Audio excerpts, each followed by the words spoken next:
Hello,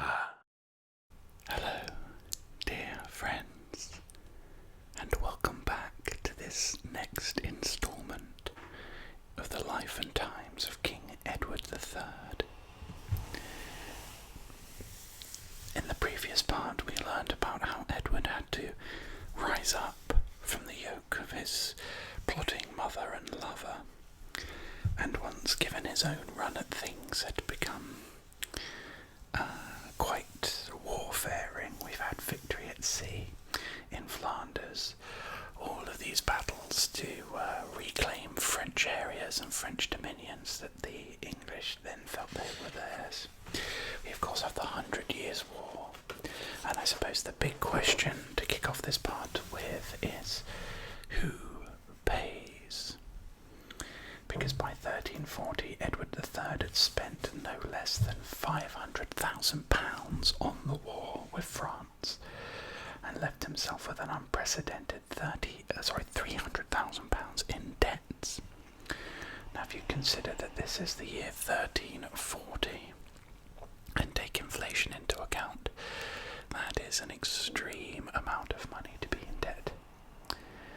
So the fiscal system was pushed to its limits in 1336 because 2 grants of taxation were made by Parliament, and a year later a tax was granted for more than 1 year.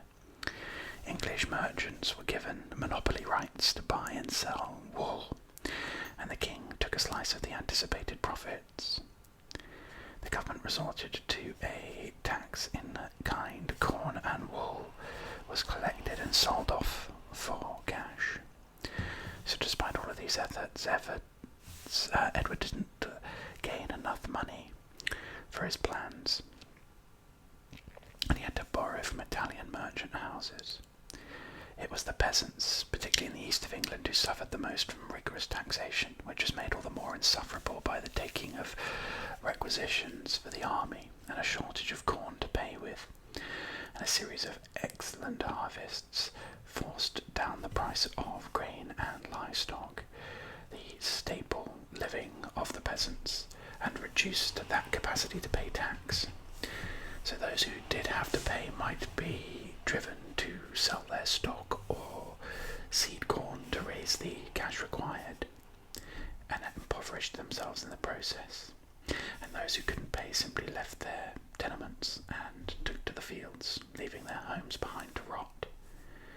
It's terrible, isn't it? Because I've mentioned this a few times throughout this book, that the burden of paying for wars really did fall heavily upon people who, in the end, may have just had to become destitute just because your king wants to raise a huge army against France. It's must have been a very difficult, uncertain time to live in.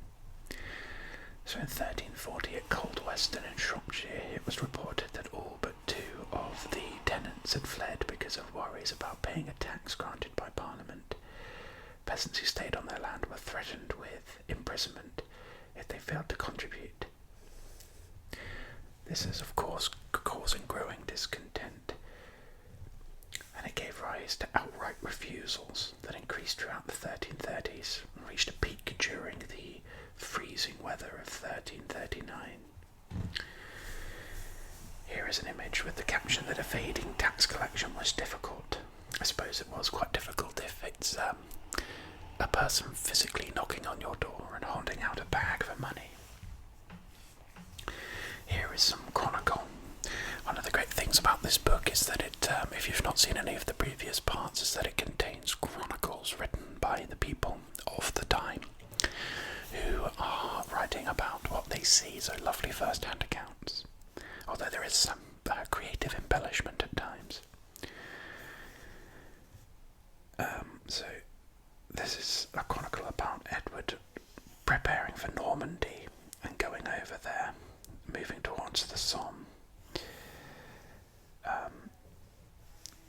Edward III was ready for battle at any time. He placed the 1st Division of his army under the command of the Prince of Wales, his son. The command of the 2nd he entrusted to another, while that of the 3rd he kept for himself. He commended all to God and the Blessed Virgin Mary. Then, observing that all his foot soldiers were impatient for the enemy's attack, He kept the destriers and coursers behind his lines, together with the supplies, in order to be ready to pursue any of the enemy who might flee. The French banner, the oriflamme, flying on the right of the royal standard, was adorned with broad golden lines. In response to this, the King of England ordered that his standard be flown, on which was depicted a dragon wearing his arms, whence it was called the dragon, signifying that the ferocity of the leopard and the softness of the lilies had been transformed into the cruelty of the dragon. I like the idea of these banners just threatening people or encouraging people, just these images. From sunset until the early hours of the morning, Mars showed his grim face. Mars, of course, being the Roman god of war. So referencing war, basically, a battle. During that time, the French 3 times provoked our men to battle and made 15 hostile advances, but eventually they fled defeated. On the following day, the French returned in 4 battle lines as if nothing had befallen them. For a 4th time, they cried out solemnly to the English before renewing the fight for the 16th time. And after a long and fierce battle, the English compelled the enemy to retreat and pursued them as they withdrew. During this pursuit in the previous day's fighting, 3,000 men met their death. Now early in the afternoon that Sunday, the 2-day battle ended. More than 4,000 French knights and nobles died in the Battle of Crécy. And as for the other dead, no one took the trouble to count them. It was the arrogant ambition of those knights striving to outshine their fellows in capturing or defeating the King of England that was the cause of their downfall. Sounds like a strange battle, doesn't it? Back and forths. I'm always fascinated about topics like the difference in living provincially, city-wise, town life, city life. Down here are the rich quarters of Florence, occupied by merchants and bankers. There's quite a faded image there, you can't see it very well. Of course, the famous town of Carcassonne, a typical medieval fortified city.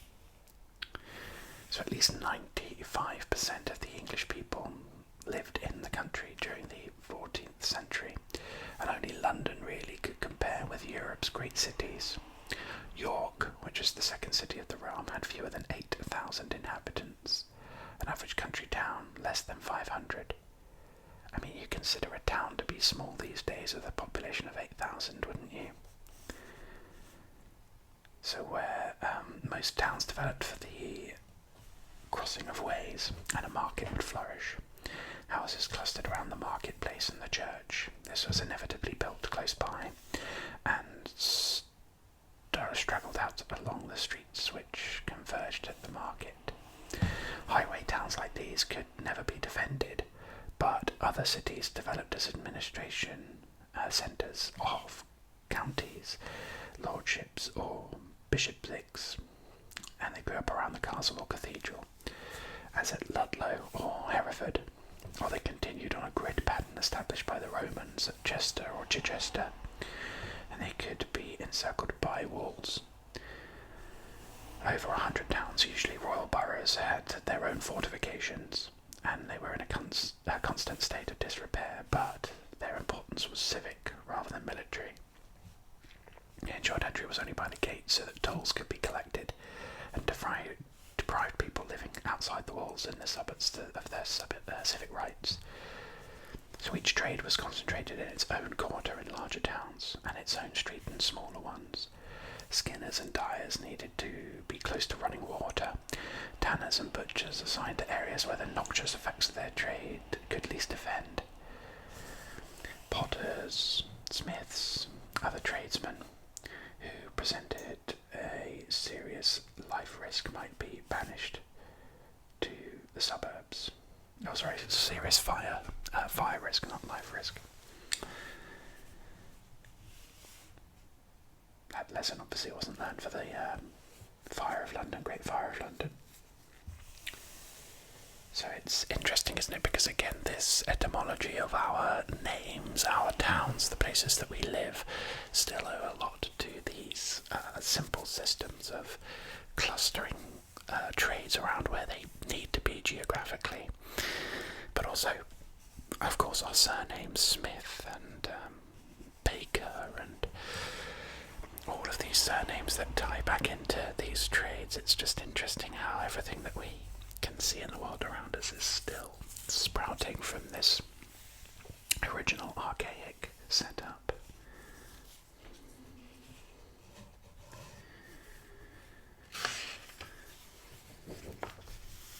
The Siege of Calais. So we've got the citizens of Calais here kneeling before Edward the Third, all 6 of them apparently, handing over the keys to the city after their defeat. So Edward's victory at Crécy in August 1346 left him free to besiege Calais at the beginning of September, standing at the point where the channel is now west. The town was a nest of pirates who preyed on English shipping, and a vital base for future attempts to conquer France. It wasn't easy to take. It was defended by a double wall with towers and ditches, and it was strengthened by the marshy course of the Hem to the east and north, and as a port it could be victualled from the sea. But Governor Jean de Vienne expelled 1,700 useless mouths at the start of the blockade, men, women and children too young or old to fight to save food.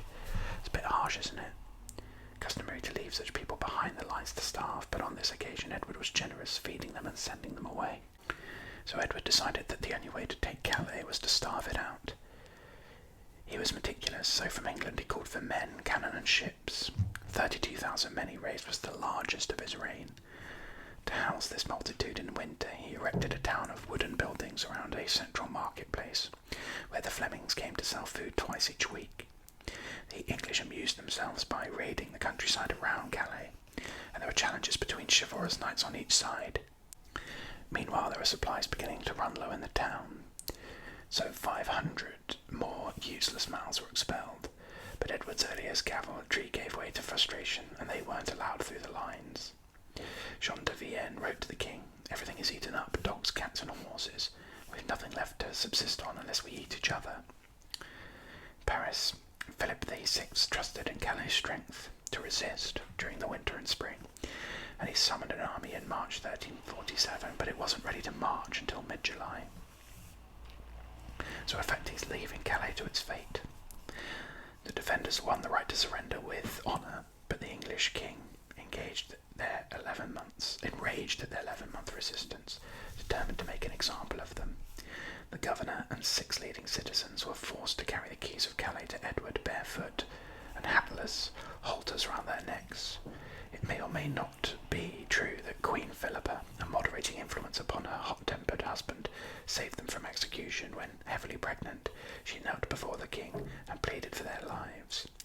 Suddenly the town citizens were expelled and replaced with Englishmen. Calais became an English colony in France for nearly 2 centuries. Well, the poor town of Calais, I didn't realise that it was in English hands for 200 years. Of course, Calais, for a lot of English people, is often one of the first places that you'll come into if you're travelling by boat. Dieppe or Calais or any of these ports in the north of France. There's a little bit of a chronicle here of that moment where Queen Philippa pleaded for their lives. So, the king ground his teeth and said, "That is enough, Sir Walter, my mind is made up. Let the executioner be sent for. The people of Calais have killed so many of my men that it's right that these should die in their turn." Then the noble Queen of England, pregnant as she was, humbly threw herself on her knees before the king and said, weeping, "Ah, my dear lord, since I crossed the sea at great danger to myself, you know that I have never asked a single favour from you. But now I ask you in all humility, in the name of the Son of the Blessed Mary, and by the love you bear me, to have mercy on these 6 men." The king remained silent for a time, looking at his gentle wife as she knelt in tears before him. His heart was softened, for he would not willingly have distressed in her the state that she was in. At last he said, "My lady, I could wish you anywhere else but here. Your appeal has so touched me that I cannot refuse it. So although I do this against my will, here, take them. They're yours to do what you like with." She got the halters taken from their necks and led them into her apartment, given new clothes and an ample dinner. Each was presented with 6 nobles, and they were escorted safely through the English army and went to live in various towns in Picardy. After the capture of Calais by the English, there was a lull in the conflict. As Geoffrey Le Baker relates, the Black Death now began to take its toll on both sides. Of course, we have that terrible plague about to wreak havoc for Europe. Talking about Queen Philippa though, here is a pavement floor that was laid for her at one of her main residences in Clarendon, Paris. So Philippa, Edward III's queen, was the daughter of William, Count of Hainault, Holland and Zealand. She and Edward were close in age, and they remained deeply attached through the king's marriage, even though the king wasn't always faithful. Philippa was by no means beautiful, but she was warm-hearted, intelligent and physically hardy. I mean, I don't know if any historical account can really... I mean, it's probably taking it from people's accounts of her physical disposition, but I don't know if you can say somebody's beautiful or not, can you, from centuries ago. She bore Edward 12 children, only 3 of whom died in infancy, and accompanied her husband on his campaigns. 2 of her sons, Lionel of Antwerp and John of Gaunt, were born in her native Low Countries. For the first time since Henry II, the king had a large family of sons growing to manhood, but no greater contrast to that earlier Plantagenet family could be imagined, because unlike Henry's children, Edward III's sons remained on remarkably good terms with each other, and more importantly with their father. A great deal of the credit for this happy family life is Philippa's. The Queen was important, moderating influence on her husband, who relied on her advice and encouragement. Deeply religious, she had a strongly developed sense of responsibilities of kingship. She didn't bring a host of relations or a large train of Fainalites to England, and instead, men of talent from the Low Countries like the chronicler Jean Froissart received a warm welcome at her court. Early in Edward's reign, she encouraged cloth workers from her own country to settle in Norwich and train Englishmen in cloth manufacture. The experiment prospered, and from cloth she turned to coal, gaining permission from the king to explore the mines on her Tynesdale estates. Coals was soon being carried south from Newcastle as well as to the Low Countries. Her greatest failing was her inability to handle her own finances. She was hopelessly extravagant. Although this benefited luxury trades in London, it was less than ideal for a country financing an expensive war. Edward finally abolished her separate household. The Queen's interest and concern for ordinary people made her beloved in a way few queens had been before or since. In 1369, nearly 8 years after her death, the Chancellor, in his address to Parliament, said of her, "Behold, lords, if any Christian king or any other ruler in the world has had so noble and gracious a lady as wife." She sounds like a bit of a legend to me. I mean, it's true, isn't it? Great relationships are built from trust, listening, acceptance of one another, and lifting each other up. You're both looking out together, I find, in a great relationship as opposed to looking in. Here's a bit of a chronicle about the plague, because we're about to hear about a pretty serious issue in Europe, the plague years. So after the capture of Calais, the plague, which had gradually spread from the east, flared up in that region, and all over the world, a great many people, both men and women, sickened and died. I shall tell more of this later. Taking advantage of the opportunity offered by the outbreak of the plague, the French sent 2 cardinals as their representatives to the English to seek a truce, which has to last from the fall of Calais to the 11th of June next year. Edward III granted their request. The terms of the treaty were drawn up by the aforementioned cardinals and by 2 French nobles, the Count of Eu and the Lord of Tancarville, who had been taken prisoner by the English. So here's an image of victims of the plagues being buried in coffins. As the numbers increased, mass graves were used, one of which is now below London Liverpool Street Station. A bit eerie, isn't it? And maps showing the spread of plague across Europe here. It originated in the steppes of Central Asia and followed the trade routes reaching Europe in 1347.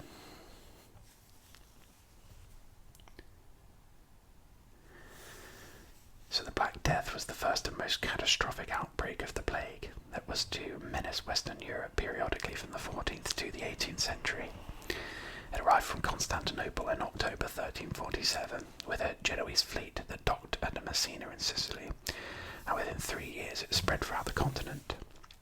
A Gascon sailor who landed at the small port of Melcombe Regis in Dorset in 1348 brought it to England, and its passage across the country was rapid and destructive. Where figures are available, they suggest a horrifying death toll.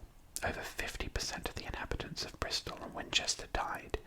Overall, between 2/5 and 1/3 of Europe's population is thought to have perished. An absolutely catastrophically high amount, isn't it? Imagine 1/3 of Europe's entire population gone. The Black Death, as we know, was carried in the bloodstream of the black rat, transmitted by fleas that attacked human beings. It could be spread from person to person through breath, a more virulent strain of the disease that was nearly always fatal. Its symptoms were, and still are, a high temperature and large swellings in the groin or armpit. These might be separate and give off a terrible stench, and death, if it was going to occur, came within 2 or 5 days. So the speed of which the Black Death spread has never been fully explained. Fleas from animals other than rats might have been sources of infection. Some people believe that an infected person's stare could transmit the plague. More bizarre theories blamed overeating or sex with an older woman. The traditional remedies of bleeding and laxatives were used in order to balance the humours of the body, but with little success. Flight and prayer also were tried. Many of it saw it as a terrible punishment meted out by God upon a sinful mankind.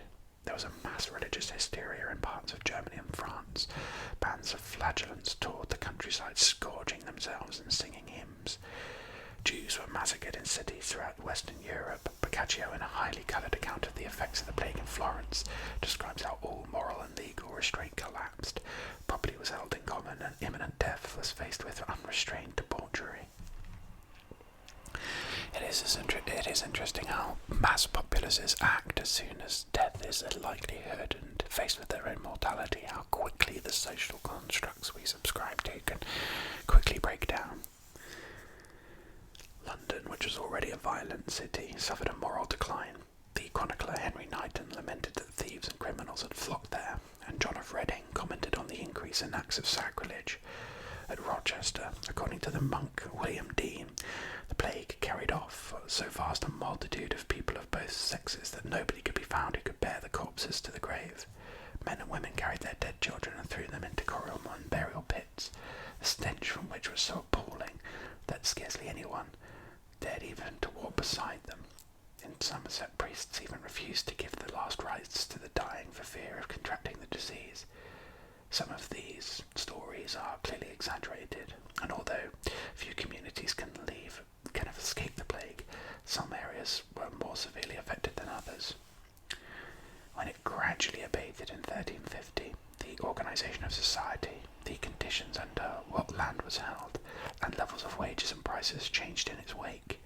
So too did the way in which people thought.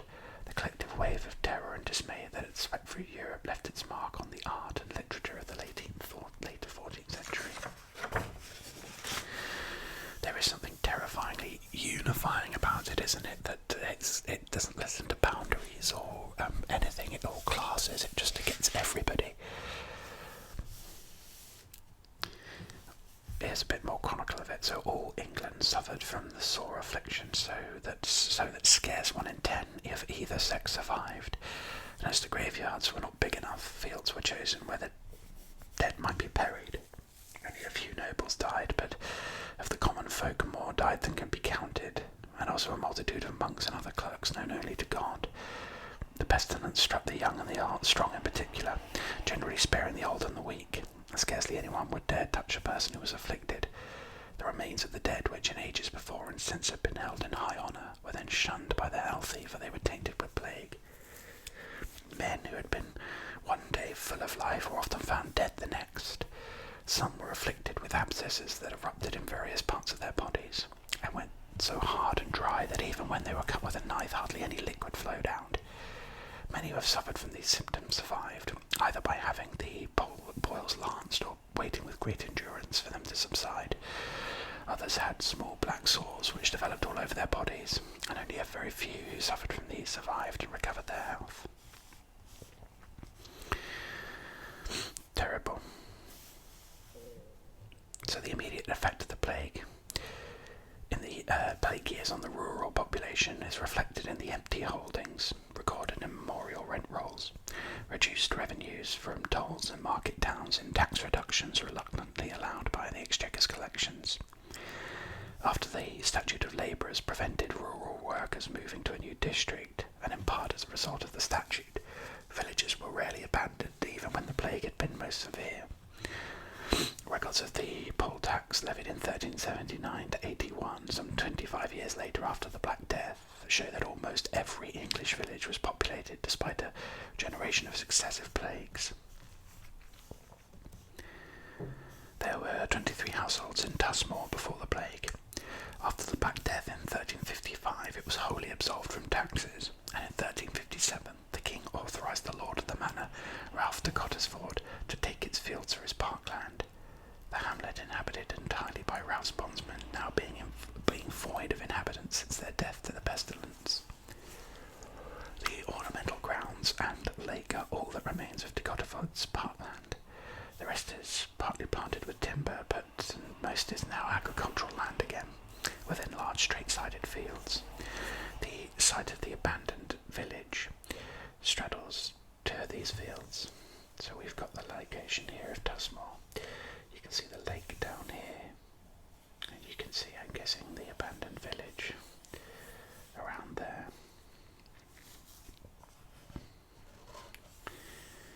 So there are some abandoned houses emphasised by water that is collected.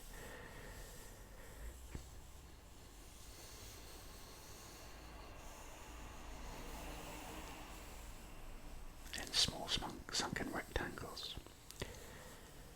Carts and animals passing through the village streets over many centuries before the plague lowered the surface and created straggling sunken hollows, ways in the grassland that can still be seen. The parish church was somewhere here, but it's now unknown.